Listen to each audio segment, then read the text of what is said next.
नमस्कार, मैं सुबोध मंडल आज आप लोगों के सामने कुंडलिनी चक्र ज्ञान पर चर्चा करने के लिए उपस्थित हुआ हूँ। कुंडलिनी चक्र का ज्ञान जो है यह शक्ति साधना और नाथ पंथ की जो साधना पद्धति है जिसका नाम हठ योग है, उस हठ योग साधना और तंत्र साधना आदि के अंतर्गत कुंडलिनी चक्र का ज्ञान जो है वह है। और जैसा कि बताया, कबीर पर नाथ पंथ का अच्छा प्रभाव पड़ा था और इसी से कबीर ने अपनी रचनाओं में यथास्थान नाथ पंथ की साधना पद्धति हठ योग पद्धति का उपयोग किया है और अच्छे अच्छे रूपक बांधे हैं। इसलिए कबीरदास को समझने के लिए इस साधना पद्धति का ज्ञान आवश्यक है। साथ ही अन्य संतों की वाणियों को समझने के लिए भी इस कुंडलिनी चक्र का ज्ञान अथवा हठ योग की साधना पद्धति का ज्ञान आवश्यक, क्योंकि संतों पर कबीर का ज़बरदस्त प्रभाव था और इस प्रभाव को अस्वीकार नहीं किया जा सकता, इनकार नहीं किया जा सकता। कामायनी के आनंदवाद को समझने के लिए भी इस तंत्र साधना को समझने की आवश्यकता है।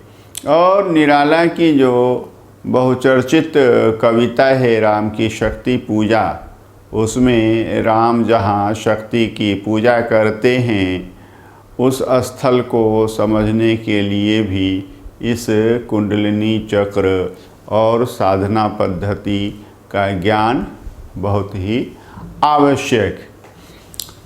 हठ योग के सिद्धांत के अनुसार या नाथ पंथ की साधना पद्धति के अनुसार महाकुंडलिनी नाम की एक शक्ति है जो संपूर्ण सृष्टि में परिव्याप्त है। यही शक्ति जब व्यष्टि में अर्थात व्यक्ति में व्यक्त होती है तो उसे कुंडलिनी कहा जाता है। और प्राणी जो है कुंडलिनी शक्ति और प्राणवायु को लेकर ही मातृकुक्षी में माता की कोख में प्रवेश करता है। सभी जीव तीन अवस्थाओं में रहते हैं, या तो वे स्वप्न अवस्था में रहते हैं या सुषुप्तावस्था में रहते हैं या जागृत अवस्था में रहते हैं। यानी जीव जो है या तो जागता है या तो स्वप्न देखता है या फिर सोता है। और इन तीनों ही अवस्थाओं में कुंडलिनी शक्ति जो है वह निश्चेष्ट रहती है, चेष्टा विहीन रहती है और उस समय कुंडलिनी शक्ति के द्वारा केवल शरीर धारण का ही कार्य होता है। इस कुंडलिनी को समझने के लिए शरीर की रचना को समझना आवश्यक। पीठ में स्थित मेरुदंड है, बैकबोन है और सबसे निचला हिस्सा जो है उसका, मेरुदंड का, जहाँ जननेंद्रिय और उपस्थ यानी गुदा मार्ग के मध्य भाग में लगता है, वहाँ एक स्वयंभू लिंग है। और यह स्वयंभू लिंग जो है एक त्रिभुज में स्थित है। देखते हैं, बताया कि मेरुदंड, वो जननेंद्रिय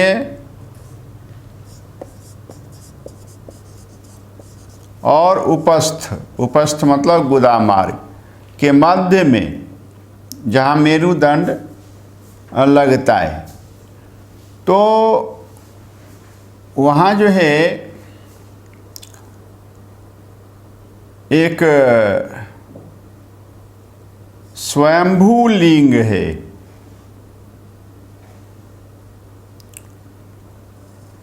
और यह स्वयंभू लिंग जो है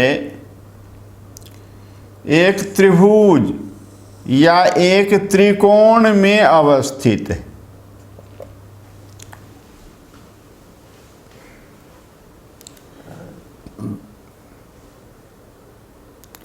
और इस त्रिभुज को या इस त्रिकोण को अग्नि चक्र कहते हैं।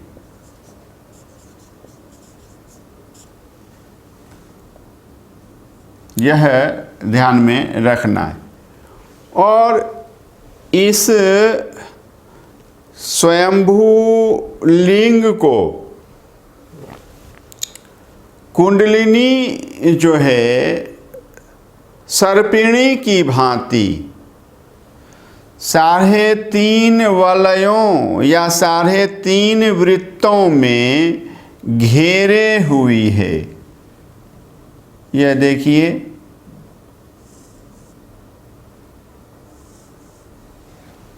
तो यह जो है 3.5, 1 2 3 और ये 3.5 वृत्तों में यह कुंडलिनी है जो सर्पिणी की भांति इस स्वयंभू लिंग को घेरे हुई।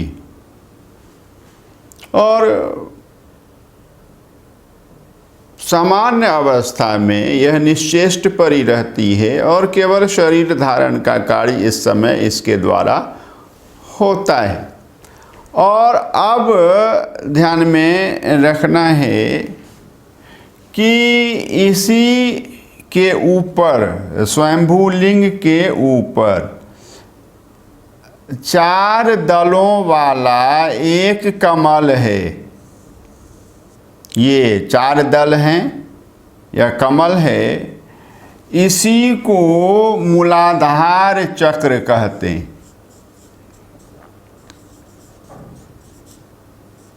हाँ, इसी को मूलाधार चक्र कहते।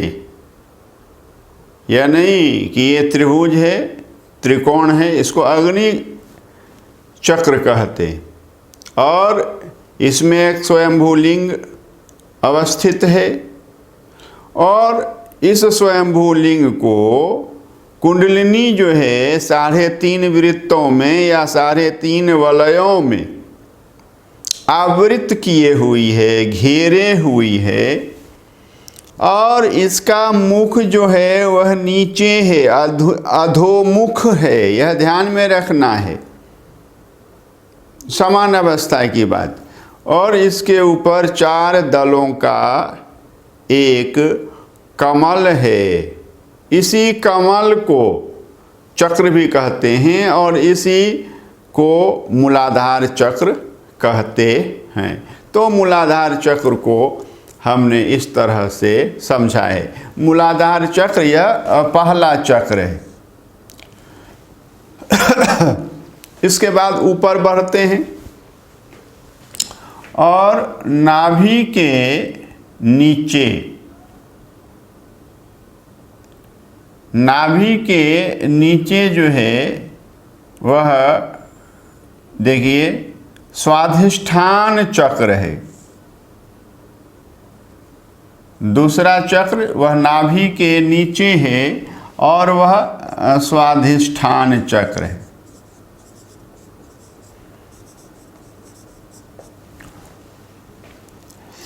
और स्वाधिष्ठान चक्र में यह कमल जो है 6 दलों का हो गया है। 6 दलों का कमल। कमल को चक्र भी यहाँ कहते हैं, यही है। और फिर नाभि के ऊपर तीसरा चक्र जो है वह मणिपुर चक्र है।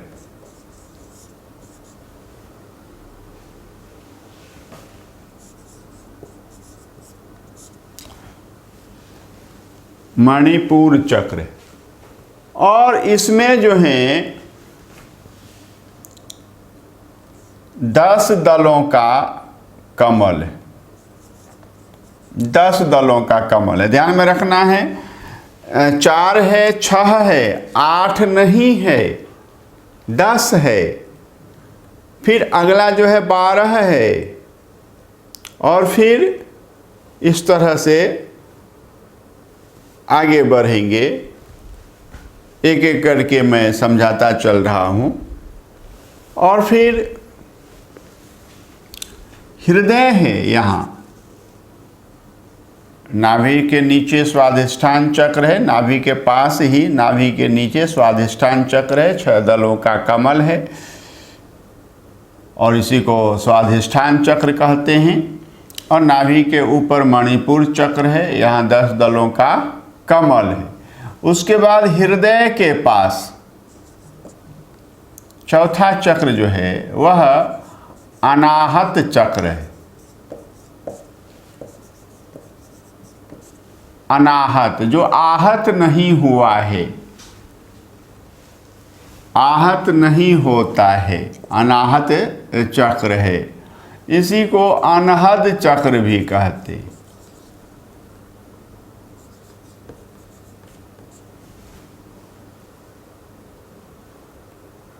मणिपुर चक्र में 10 कमल हैं और इसके ऊपर हृदय में जो चौथा चक्र है अनाहत चक्र है, जिसको अनहद चक्र भी कहते हैं। और इसमें 12 दलों का कमल है। यह चक्र अनाहत चक्र है, जो आहत नहीं हुआ है, आहत नहीं होता है। और हृदय के ऊपर कंठ में जो 5वां चक्र है उसका नाम विशुद्ध चक्र है। और विशुद्ध चक्र में 16 दलों का कमल है।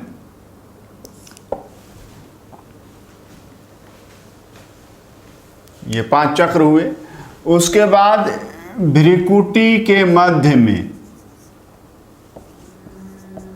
भ्रिकुटी के मध्य में, दोनों भौहों के बीच में आज्ञा चक्र है।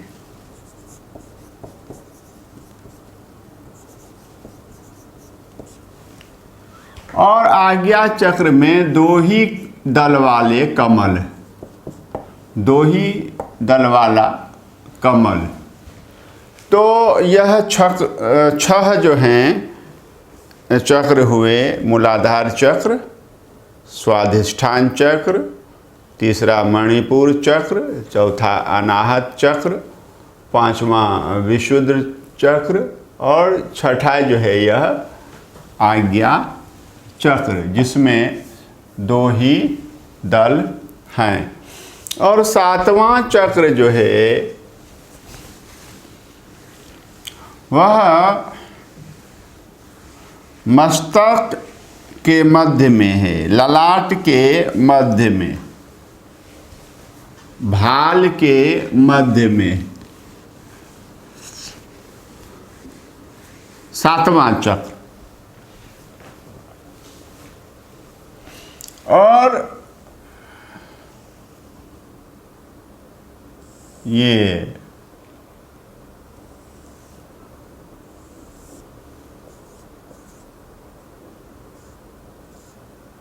यहाँ आज्ञा चक्र, यहाँ 2 कमल, और यहाँ मस्तक के मध्य यह जो है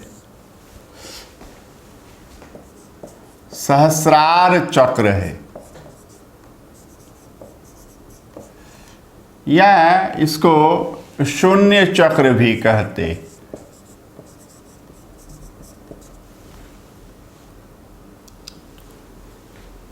इसको शून्य महल भी कहते।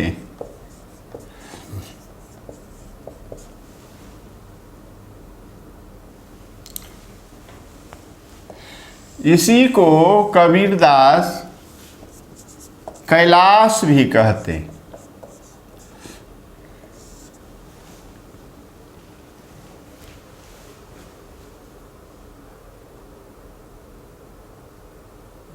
और उसके बाद इसमें 1000 दलों का कमल है, सहस्र 1000 दलों का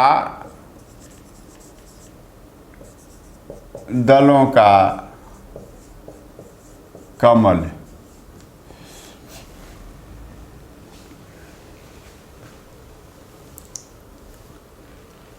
और शांत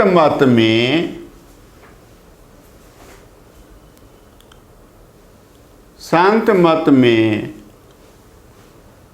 एक और चक्र, एक और कमल की कल्पना की गई है। यह बताया, ये आज्ञा चक्र 6ठा चक्र है, सहस्रार चक्र 7वां चक्र है, और यहाँ जो है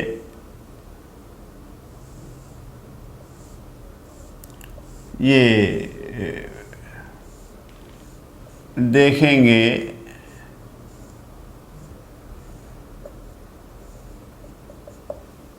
यह जो है सूरती चक्र है।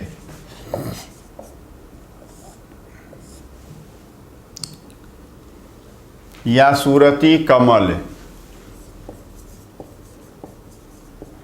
कमल को कमल भी कहा गया है, कमल, कंवल।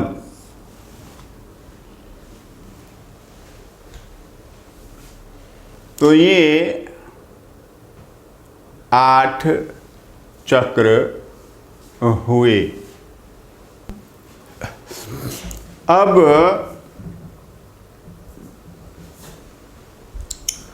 कबीरदास की एक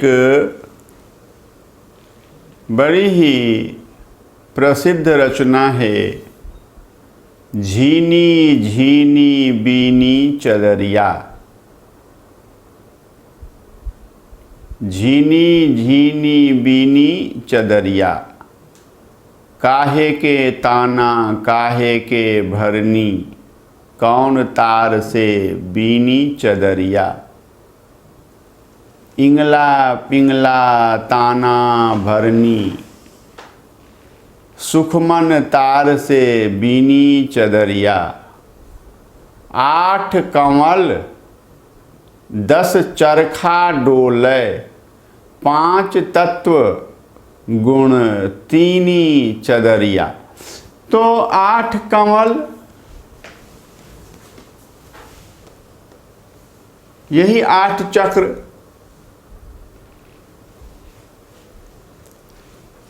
मूलाधार चक्र, स्वाधिष्ठान चक्र, मणिपुर चक्र, अनाहत चक्र, विशुद्ध चक्र, आज्ञा चक्र, सहस्रार चक्र, और 8वां जो है सूरती चक्र। ये 8 चक्र, 8 कमल, यही 8 कमल हैं। 10 चरखा, और 10 चरखा क्या हैं?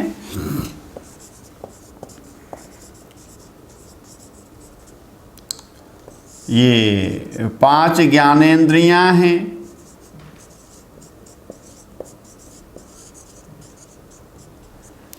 और 5 कर्मेंद्रियां हैं।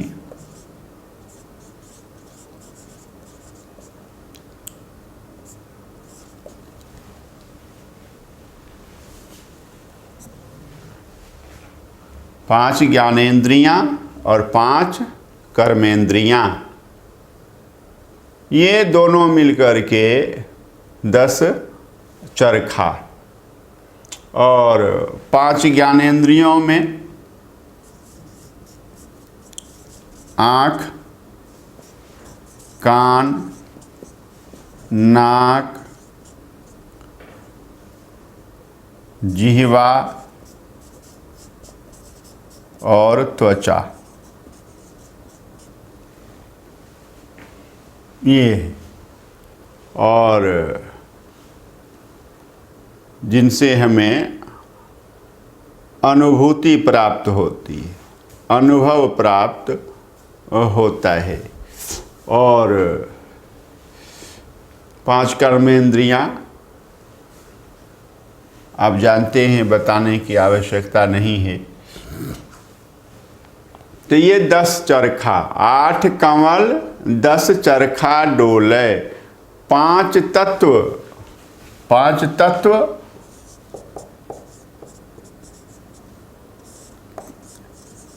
क्षिति अर्थात पृथ्वी, जल, पावक, अग्नि, गगन, शून्य और समीर वायु। तो यह 5 तत्व, 8 कमल, 8 चक्र, 10 चरखा, 10 इंद्रियां, 5 तत्व क्षिति, जल, पावक, गगन और समीर, गुण 3 ही चदरिया और 3 गुण।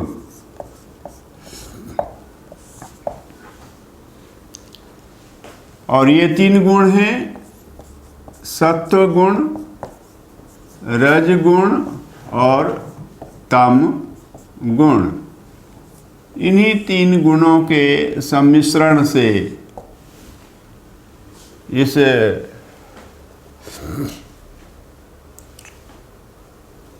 चादर का निर्माण किया गया है। साईं को सियत मास 10 लागे, ठोक ठोक के बीनी चदरिया। तो यह है सो चादर सुर नर मुनि ओढ़ी, ओढ़ी की मैली कीनी चदरिया, दास कबीर जतन से ओढ़ी, ज्यों की त्यों धर दीनी चदरिया। तो मुझे जो है वो 8 कमल 10 चरखा डोले, 5 तत्व गुण 3 चदरिया। तो यह शरीर रूपी चादर है। चादर रूपी शरीर नहीं है, शरीर रूपी चादर।